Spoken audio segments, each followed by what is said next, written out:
Орчго багшаа. Чи яагаад ингэж хоцроод оройтой дийд юм бэ? Багшаа та чинь сурахад хизээч ороодохгүй хоцрохгүй гэдэг үстэй. За суу. Баярлалаа багшаа.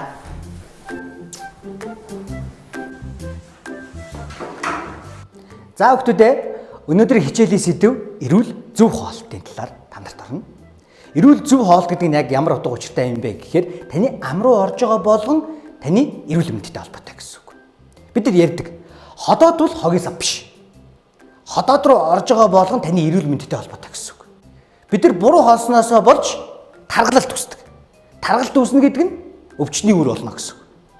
Бид нар ярьдаг. Өглөөний хоолыг өөртөө, өдрийн хоолыг найздаа, оройн хоолыг дайсантаа. Энийг хэдүүлээ хөвшил болгох хэрэгтэй. Тийм болохоор хэдүүлээ эрүүл зөв хоолцгоё гэж би уриалж байгаа маа. За хичээлийн дараагийн сэдэв хурд. Багшаа би. За Моши мөги. Чиний бодлоор хамгийн хурдан зүйл юу вэ? Унтраалга багшаа. Яагаад унтраалга вүлээ? Унтраалгыг дарахад гэрэл асна, дарахад гэрэл унтарна. Зөв байна. Багшаа. За нэмэ. Дуу авъя. Яагаад дуу авъя вүлээ? Хүн ярихад чихэнд шууд сонсогддог. Зөв байна. Багшаа би. За ямах тэрмэ.